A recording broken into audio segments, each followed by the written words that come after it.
The views and opinions of the hosts and guests are their own and do not necessarily reflect the views of the management and staff of Guardian Radio. Good morning and welcome to Guardian Radio AM. Today is Monday, June 1. It's the first day of the hurricane season. It's a little after 11 o'clock in the morning. Once again, it's the CA Newry and I shall be your host for the day. Today I have a treat for you. That means more likely I'm not going to be talking as much today because I have a clip that I think the Bahamas, the people living in the Bahamas, those who listen to the sound of my voice, need to hear. There are certain programs that we in the Bahamas are not privy to unless we are tuned in, right? And I happen to have been sent this clip by a friend of mine, a cousin of mine from Long Island, Donna. And he said, man, you got to listen to this. And I said, oh, I need to tune in and subscribe to this channel because this is informative. The clip is kind of long, but if I say it's worth playing, this is why I'm going to sacrifice my voice and allow it to play because it's worth listening to. It's a clip called The Breakdown. That's what the show is called on YouTube, The Breakdown.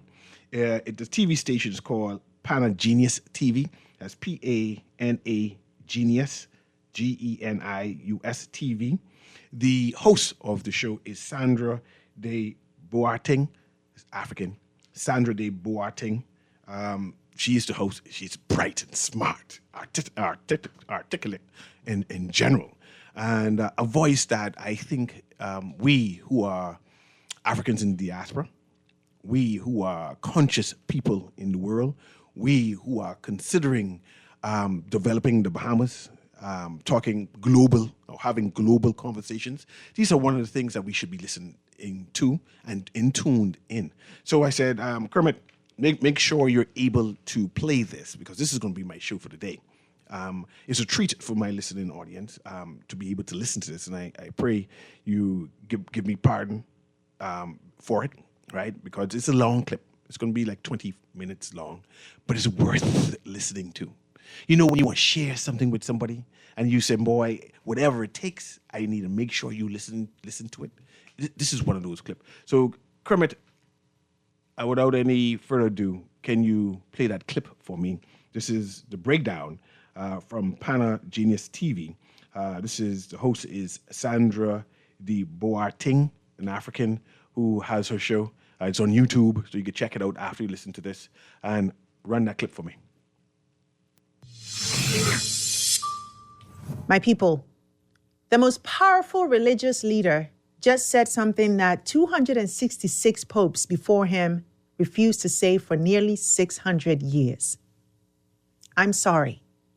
Sorry for the role that the Catholic Church played in legitimizing, justifying, and institutionalizing one of the greatest crimes against humanity, the transatlantic slave trade.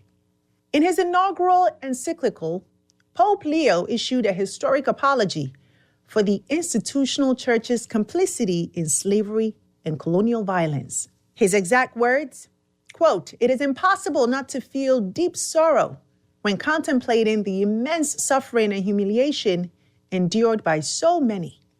For this, in the name of the church, I sincerely ask for pardon." He called it a wound in Christian memory.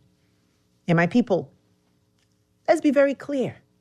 This was not just a symbolic statement, because for centuries, the Catholic Church was not simply watching slavery happen from the sidelines. The church helped create the moral framework that justified conquest. It issued decrees that gave European empires religious permission to invade lands, seize resources, and enslave non-Christian peoples across Africa and the Americas. In other words, slavery was not only economic, it was spiritualized.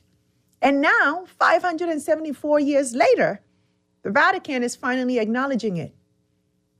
Now, the mainstream media is covering this as a historic moment, and it is. But here's the part that they're barely talking about. The man who just made that apology, his family is Black.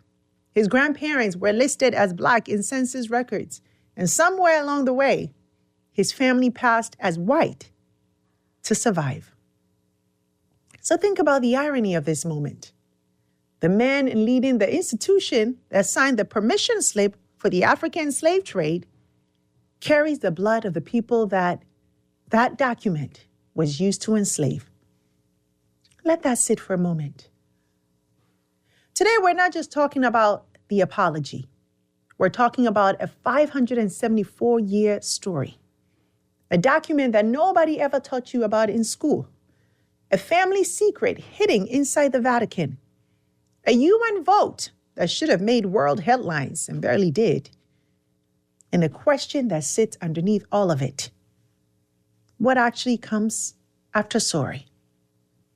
Because, my people, apologies open doors, and this apology opens the door to conversations that the world has avoided for centuries. Let's break it down.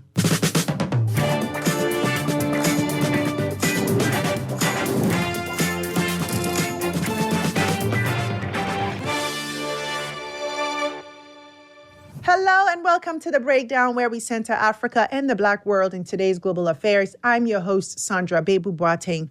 Now, if you're new here, welcome to the family. Please take a quick second to subscribe to our channel and hit the notification bell so you never miss a new episode.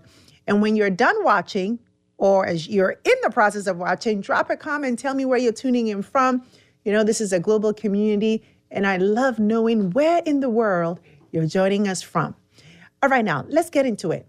My people, before we talk about the apology, we need to talk about what is being apologized for, right? Because most people, when they think about the Catholic Church and slavery, they think about individual Christians who participated in the slave trade.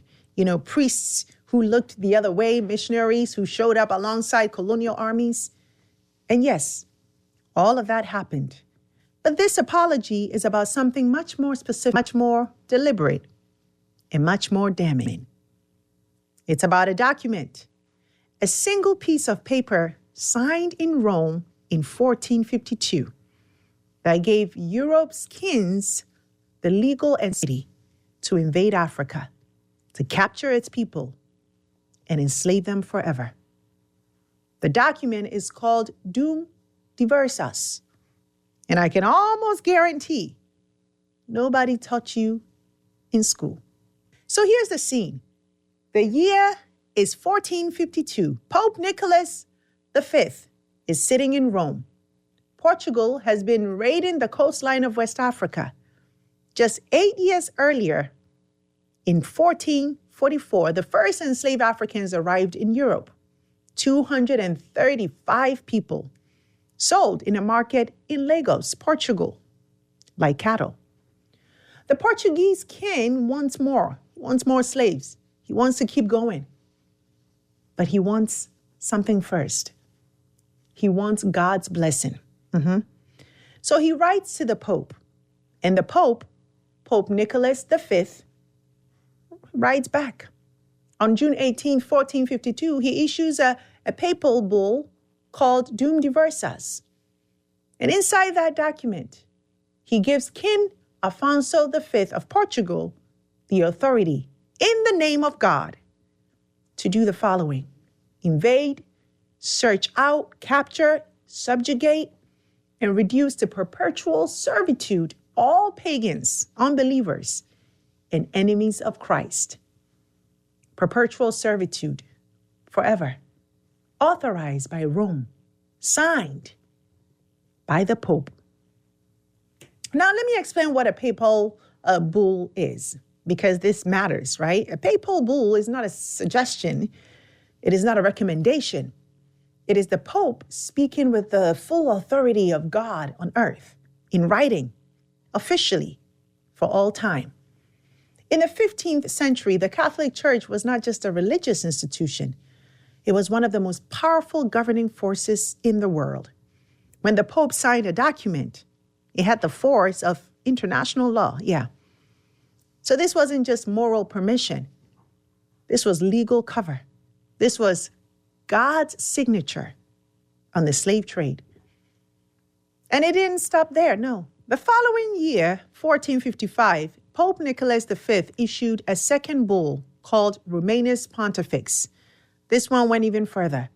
It gave Portugal exclusive rights to territories along the entire west coast of Africa, the right to trade in enslaved people, the right to conquer and to keep. Two documents.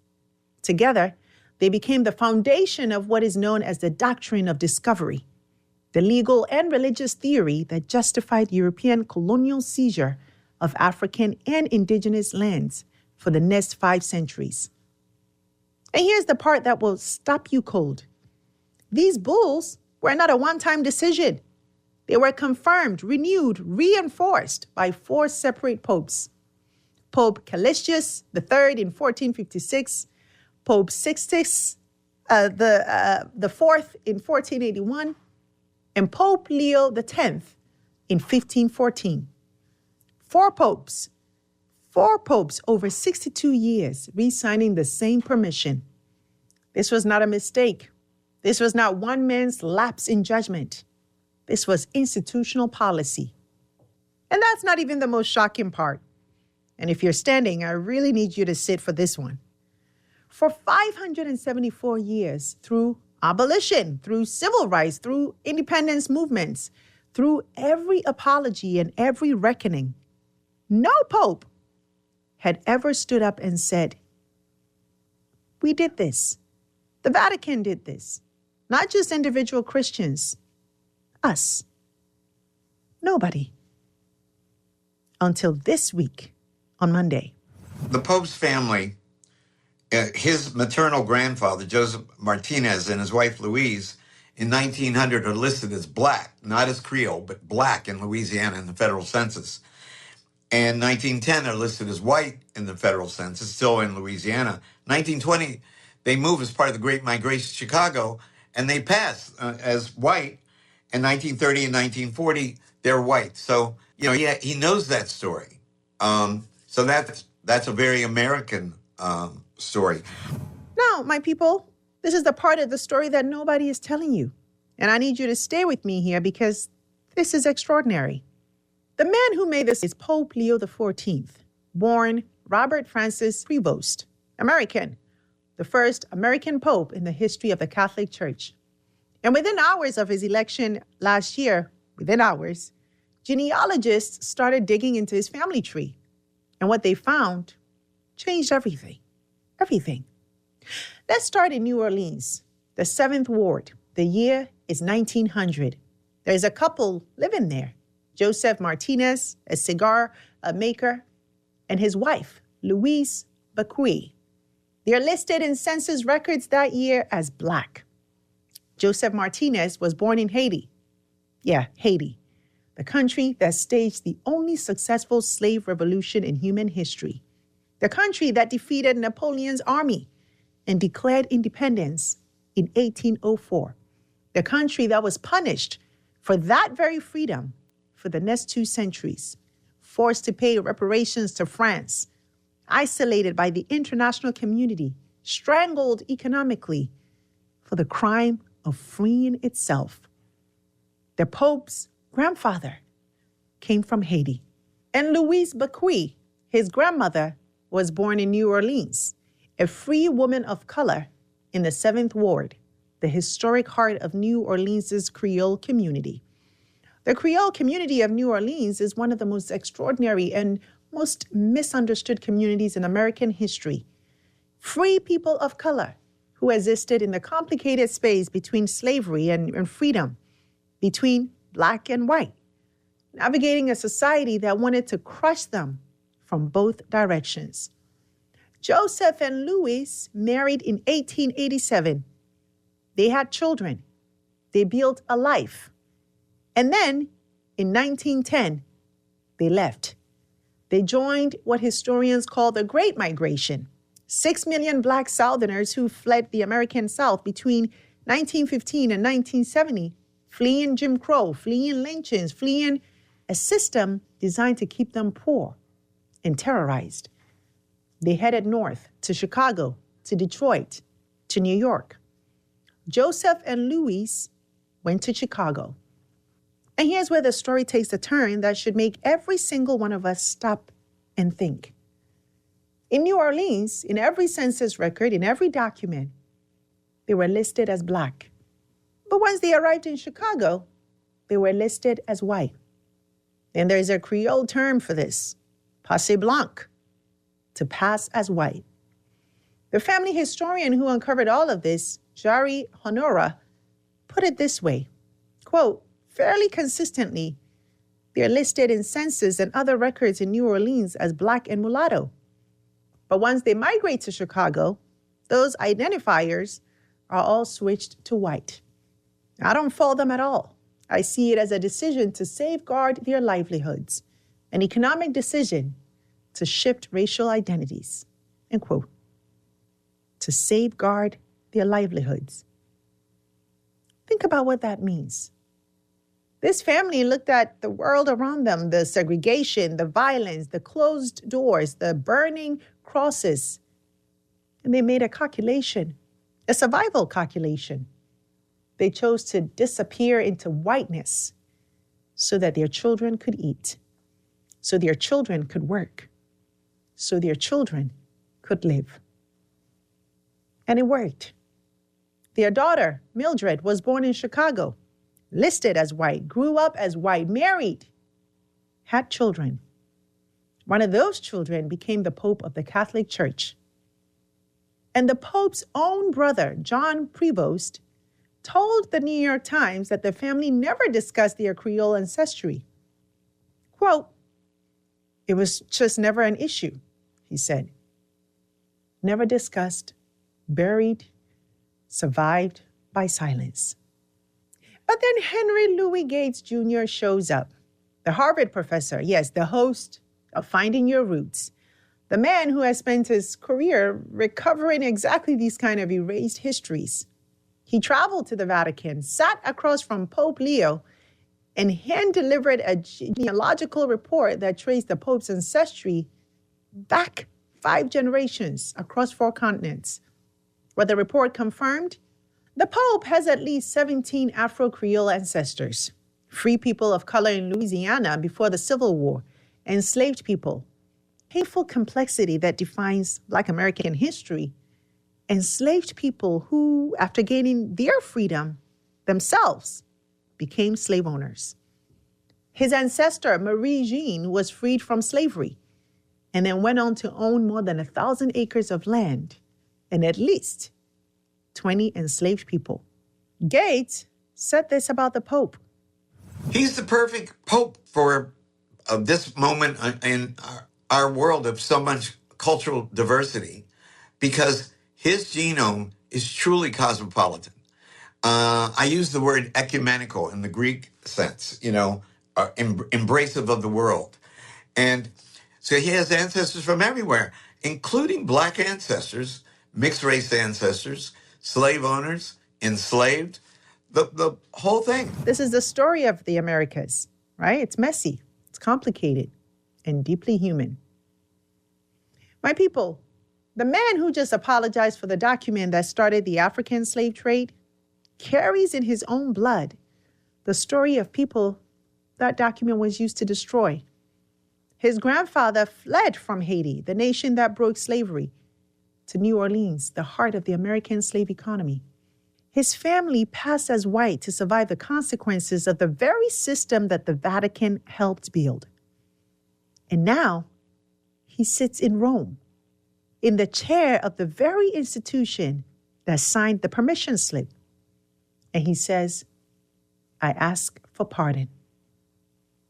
My people, if that is not the most layered, most painful, and most extraordinary story in the world right now, then I don't know what is.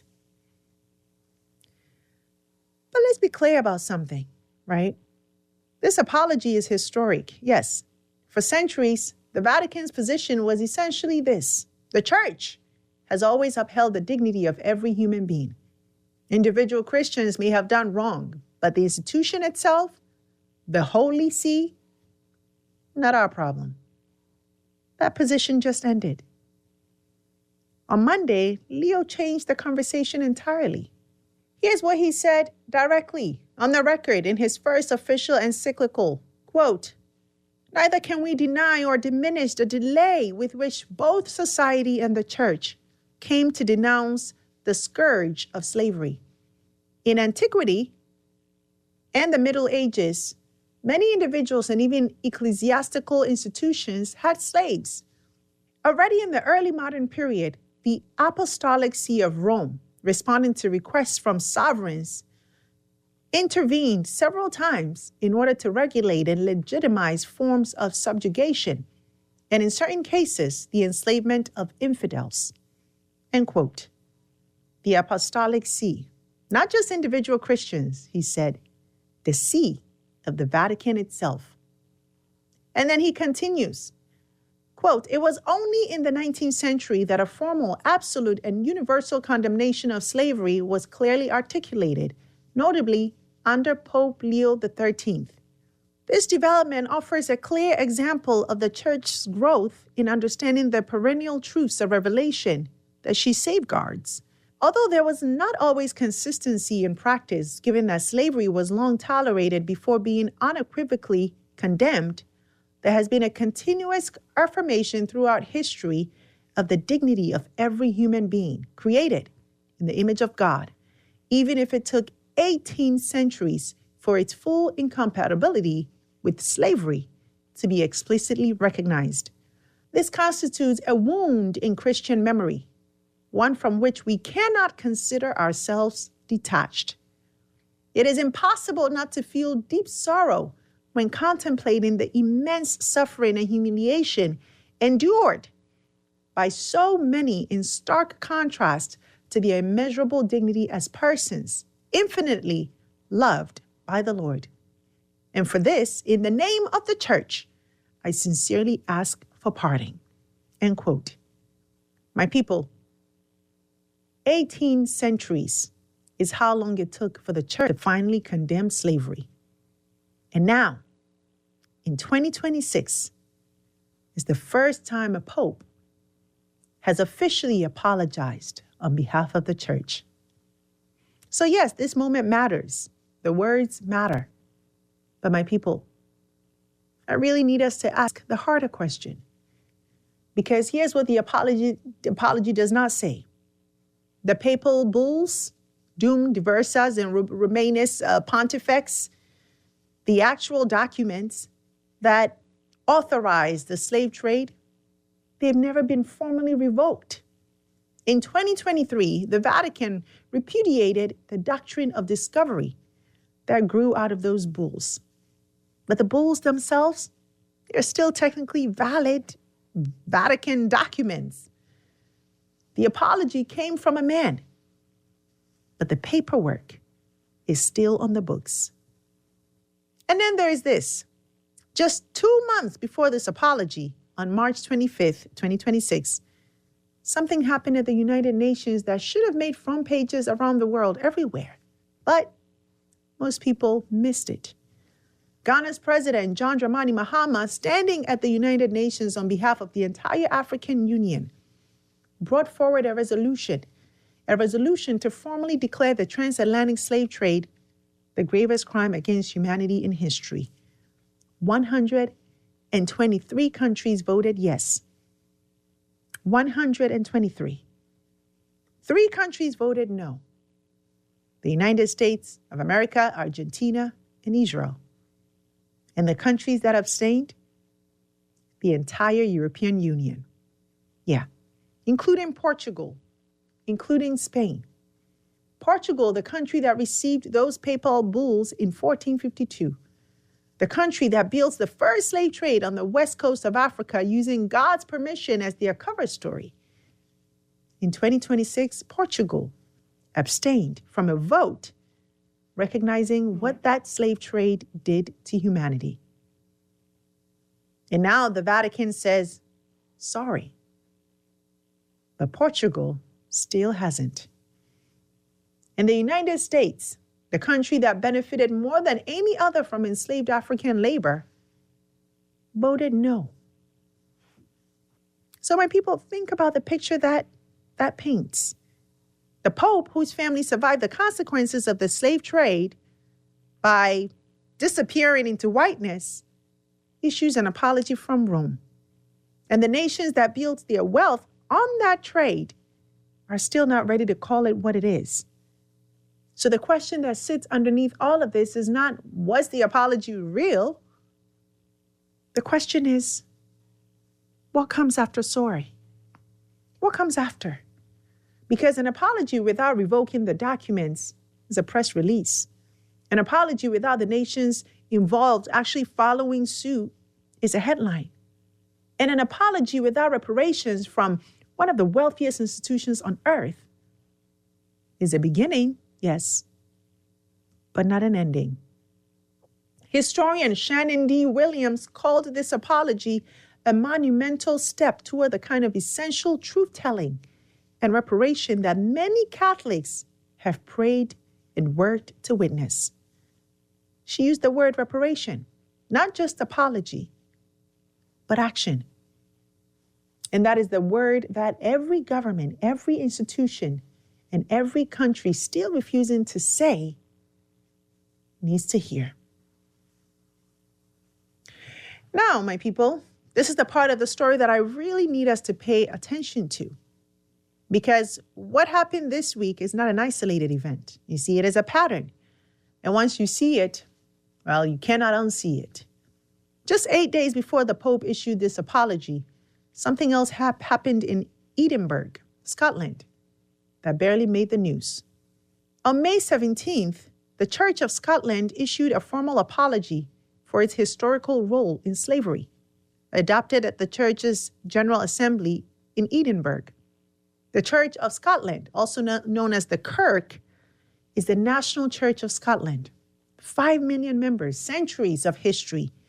And for all those centuries, some of its members had given a theological justification for slavery before its abolition in Scots law in 1778 and the British Empire in the 1830s. Others had directly or indirectly benefited from the transatlantic chattel slave trade, with wealth contributing to the building of churches and universities to train ministers. And I'll let that land. The churches built with slave money. The ministers trained with slave money. The institutions that shaped Scottish society funded, brick by brick, by the suffering of African people.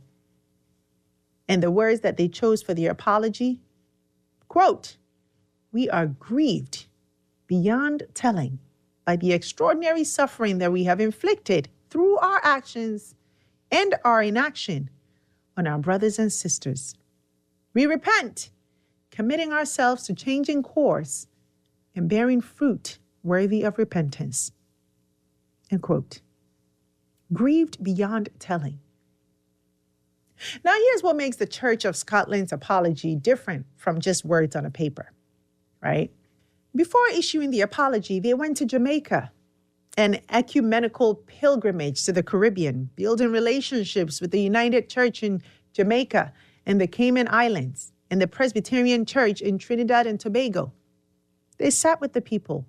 They listened to the communities still living with the consequences. And having made that journey, the church committed to reparatory next steps.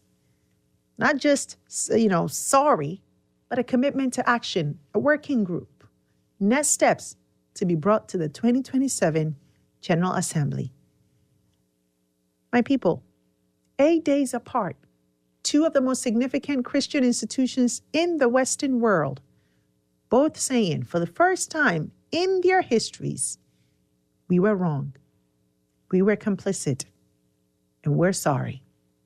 And this is coming less than 2 months after the 123 nations at the United Nations voted to declare the transatlantic slave trade the gravest crime against humanity, spearheaded by Ghana and the African Union. And we cannot forget about the Church of England, too, which has also already apologized for its role in slavery and put 100 million euros on the table for a reparative fund, and is being pushed to do more. It's being pushed to 1 billion euros. So now ask yourself, what is happening here? because this is not a coincidence. Something is shifting slowly, imperfectly, but make no mistake, something is moving. The question that the very Reverend Sally Foster Fulton asked in Edinburgh, the woman who actually presented the Church of Scotland's apology, is the same question that echoes through all of this. Healing begins where truth is spoken. Truth is being spoken in Rome, in Edinburgh, in New York, at the United Nations. But truth without action is still just a statement. And my people, this is the part of the story that I really need us to pay attention to, because this is not just about the Catholic Church. What happened this week is a convergence, right? A collision of forces that have been building for years. And it is telling us something very important about where the world is right now. Think about the timeline. Ghana leads the African Union in pushing a UN resolution that names the slave trade the greatest crime in human history. It passes. The US votes no. Europe abstains. 2 months later, the Pope, a man carrying Black ancestry, issues the first ever Vatican apology for directly authorizing that trade. And he buries it deliberately inside a document about artificial intelligence. My people, that is not an accident. Because Pope Leo made a direct argument inside that encyclical. He said the church's past failure, authorizing the extraction of African bodies in 1452, must be held up as a warning against what is happening right now. The unregulated labor conditions in the mines where the minerals for AI chips are extracted. The Congo, children in those mines, wealth flowing out and suffering staying in. He was saying that we helped build the system that exploited African people for 5 centuries. We cannot, while a new version of that system is being built right now, right before our eyes, with algorithms instead of ships, with rare earth minerals instead of cotton, with supply chains instead of chains. And my people, that connection is very real. Because the DRC, the Democratic Republic of Congo, holds 70% of the world's cobalt reserves. That cobalt goes into every AI chip, every electric vehicle, every smartphone that you're holding right now. And I have a special episode coming for you just about that. The same continent, the same extraction, the same question of who gets the wealth and who gets the cost. Yeah, the Pope is the first major Western religious leader to name that connection out loud.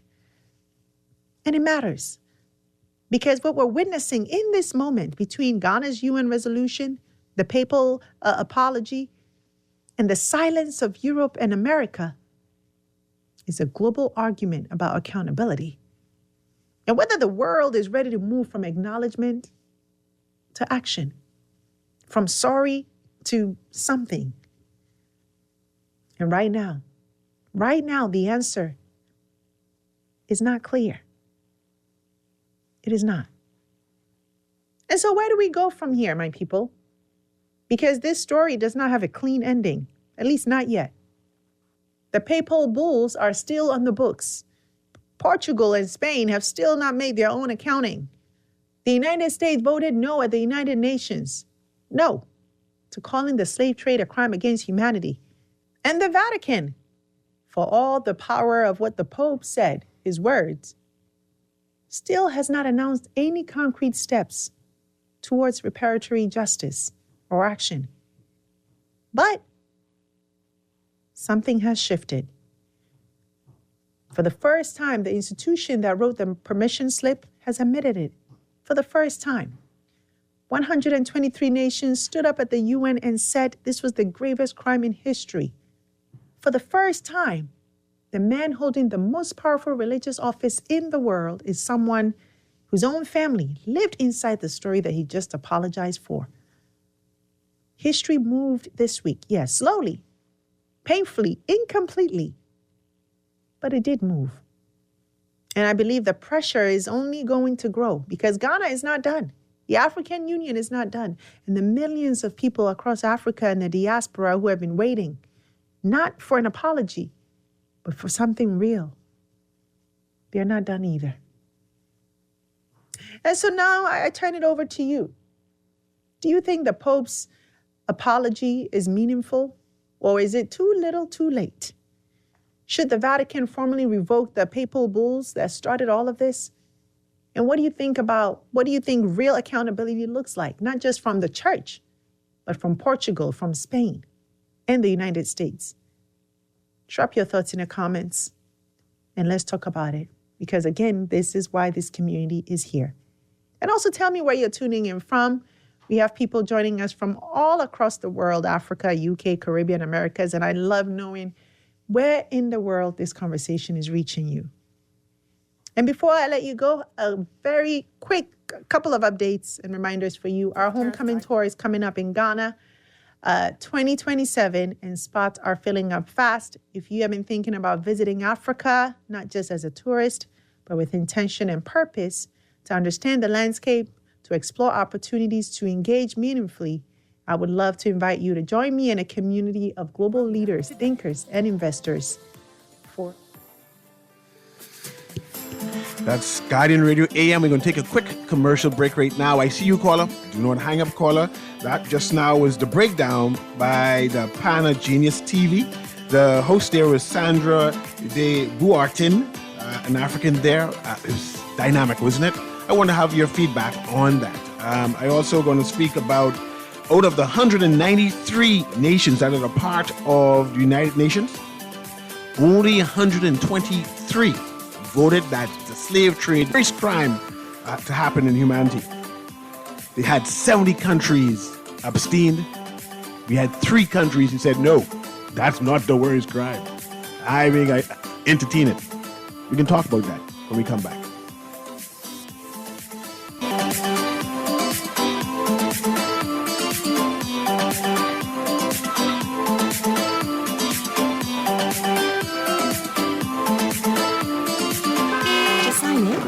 Please. They'll call you in for your x-ray shortly. That's why they call it a waiting room.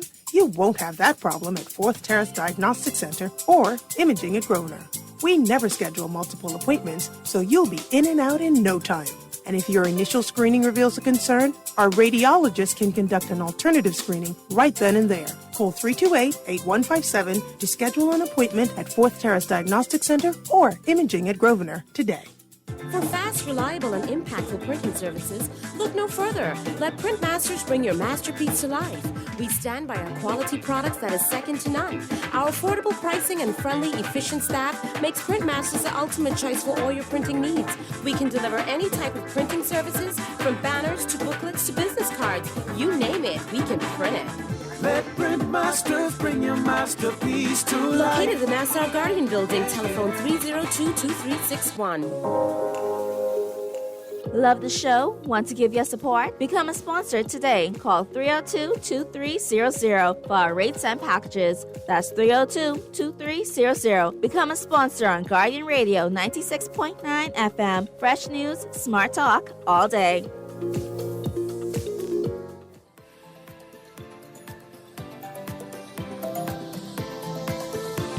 And welcome back to Guardian Radio AM. Of course, it's C.A. Newry. I'm your host for today. Let's go straight to the phone line, and then I'll give some commentary on what you just heard. I encourage you to sign up on YouTube to that channel, the Pana Genius TV, PANAGENIAS TV. And that's the breakdown with host Sandra de Buartin. So you can go and look for her. Let's go call her Guardian Radio AM. Yes, good morning, Mr. Newry. Good morning. Yeah, great show, great chronology. But, you know, for me, this is nothing new. I first learned about these treaties from about 1977 or 1978 in a grade 8 history class at St. John's College. So I don't know if it's anything new to you, but you just started working The Guardian. For over a decade, from Lester Cox, Carlton Smith, have been calling these talk shows and telling people, educated and alike, that these geopolitical scenarios are really all about the Earth's resources. All right? We're suffering the losses. Marcus Garvey made a very infamous speech that I've repeated many times on Anku's show, and it spoke about Africa's redemption. There's also a Dutch philosopher who gave speech on Africa's redemption, right? And spoke about the rise of Africa. He used the word Afrikaners, right? There's a difference between the Afrikaners and the Africans, right? So you would have noticed even during the colonization periods, they would have run a railroad from South Africa to Morocco. The reason why it's called a railroad, because they railroaded us. And these railroads would have an itinerary that were close to resources.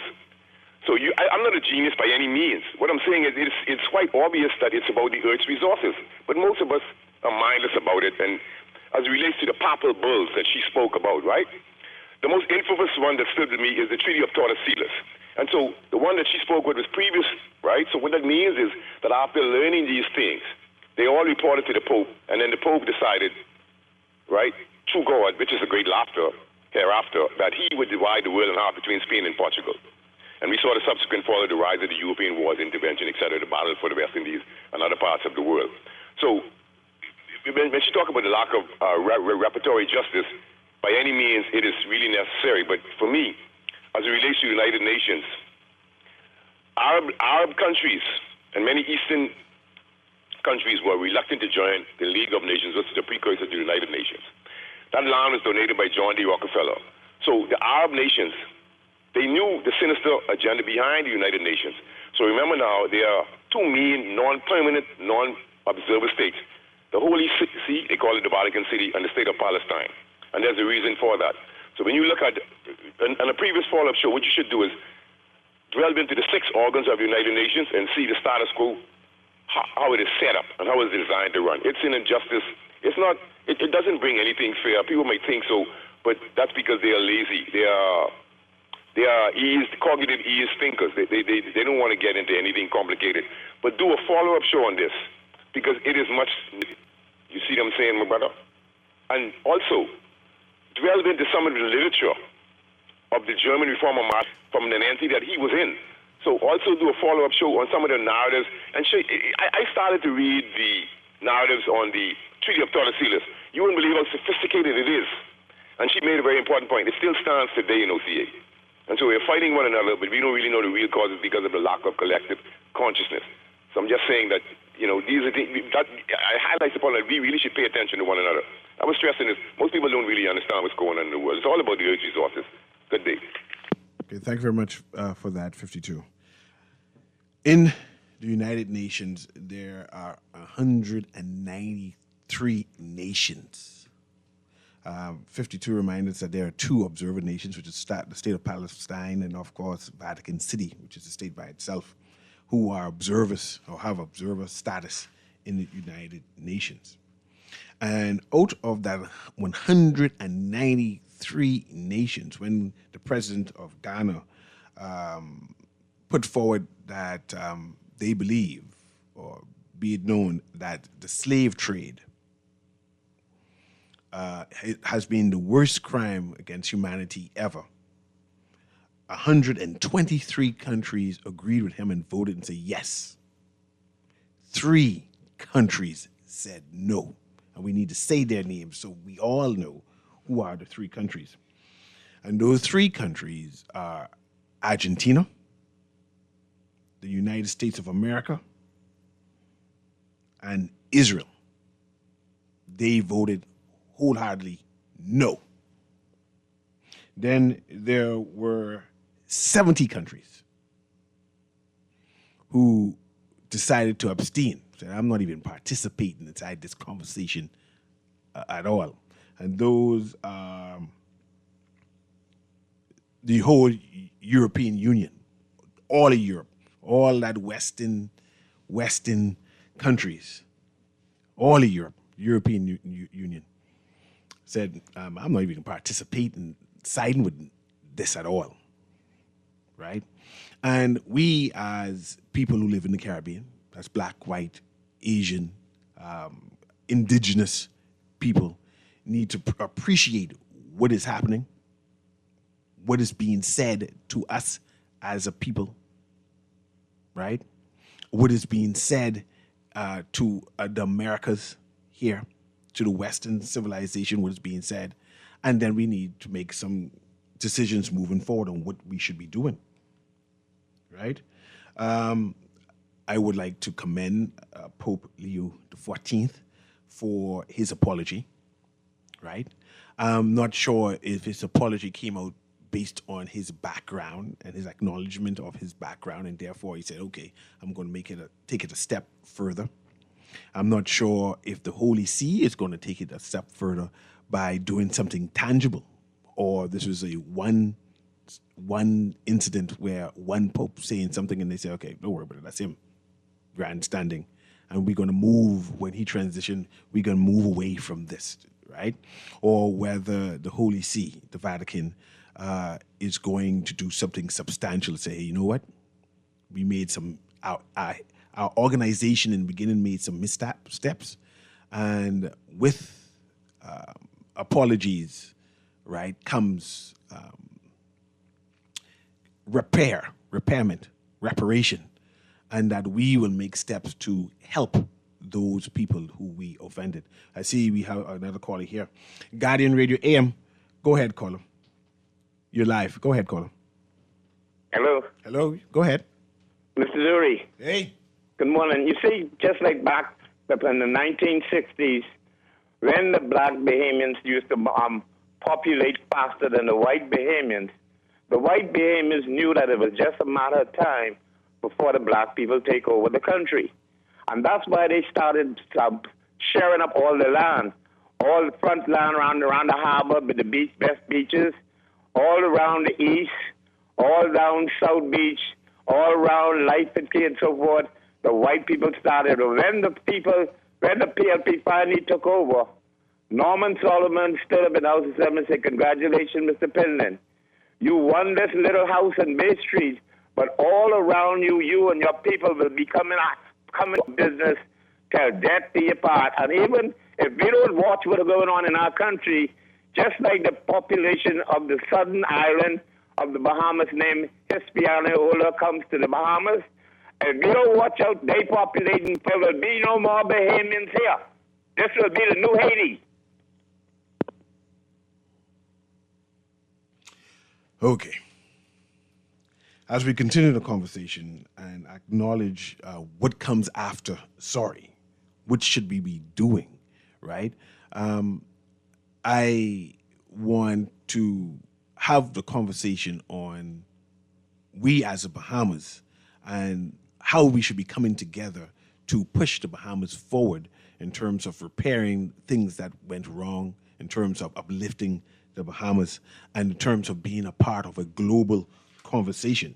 Are we prepared to be a part of a global conversation? Are we prepared to risk all to make a point of fact, of a point of this is wrong, this must be made corrected? Are we prepared to ask for reparations? I know we have a reparation committee in the Bahamas, and a number of Bahamians, black, white, and other, who said, man, no, that has been the past. We must move on from the past in order to move forward. And some people will question whether these tough conversations must be had. We have a population where we have a large population of mulattoes, right, who feel that they are not included in our national dialogue, our national conversation. And we must have tough conversations to find out how can we include them? How can we have the conversation that you are phenotypically white, but you also have black ancestry? Can you celebrate the blackness in you as you celebrate the whiteness in you? And is that problematic for you to celebrate the blackness? And is it problematic for a black majority to accept a large population who's phenotypically white and allow them to express themselves, to say, well, we celebrate being Bahamian differently, and we are not able to, wanting to dictate to them to say, no, you must celebrate being Bahamian like how the majority celebrate being Bahamian. Will we make room for those people who are trying to live a particular Bahamian way that may not be the same as the majority? I see we have another telephone call here. Guardian Radio AM, you live. Go ahead, caller. You live. Hello. Hello, go ahead. How you doing, C? Doing well, man. Just listening to the conversation. What you talking about, and where do we go from here? Remember Marlowe Butler and Celine and Finland? There was at a particular point in time through the hourglass, and, the Macy, showing up Parliament. Here it is. We have the Queen statue on Bay Street. We got a half of Marlowe Butler piddling on our dollar. But we as a people, we still going around in this circle in the desert. You got to understand. Finland them might have bought us out of Egypt. Still in the desert. You there saying, until we get as a nation to find out, all right, you want to be a part of the Zionists, New Zion, with different tongues, different tribes, whatever. You could be a part of this promise now, but you got to be a part of the law, God's law. You see, man, the Pope and all of them, yeah, they all right. We got to understand one thing. God don't change. His laws don't change. When Moses come down with the law, all of them who was doing all of them worshiping sexual morality, that's still the same way with God. So when you come to a nation, you got to you got to graft yourself in a nation. And for the nation to move forward, everybody got to be on the same accord. Right now, we got this little town going on, so it's overcrowded. We have islands like Honduras, need population, need infrastructure. I don't see why we can't get some initiatives for behemoths so we could keep this behemoth nation going for years to come. I'm trying to populate some of these islands. Who for it, who with it, could be it with it, who against it. And then they just got to go, they could fit in. That's all I got to say to it. Okay, thank you very much. The caller mentioned building a nation, a statue of Queen Victoria, and he juxtaposed it to the bust of Milo. And I asked you, can't we have both or make space for both? Or do we have the blackwash white history in the Bahamas, that the white Bahamians no longer matter, so therefore we'll forget them altogether? Is that what we are calling for? Or is there space, or can we make room, being a majority of black people, to say, no, we have a white past, we have a white history that is a part of us, that makes us a part of a whole, and we will make space for that. We'll make room for them to express themselves, to be called Conky Joe Bahamians and be proud, to get access to health care, to go in the hospital and wait like everyone else, right? Or we'll say, man, you are white, and therefore all of this is we inherited, and there's no space for you no more. You caused this. We need to have some tough decisions and find out, how do we become a nation? And when I say how do we become a nation, not have separate tribes, have one common belief system where we say we all are working for one common, I guess that's what they quote the national anthem, loftier goal, eh? How do we have that conversation? Who has that conversation? As we have a number of people of African descent said they still are hurting. Can white Bahamians acknowledge that, yes, what you all went through still impacts you to this day? We see it. We see the impact, and we will work with you to get you through it. And can we as black Bahamians say, we've seen how the country has changed over the years, and sometimes you are disenfranchised in terms of opportunities because you simply light-skinned, and we are willing to work with you because you are entitled to have all of the benefits just like we. Conversations. And then we got to ask the Americans why you vote no. Why you vote no against us? What we do you all? What we do? Why, who over there pressuring their government to say, man, why y'all vote no? Slavery was a monster. That slave trade was a monster. Someone got to acknowledge that it was bad. This has been Guardian Radio AM with C.A. Newry. You have a beautiful day.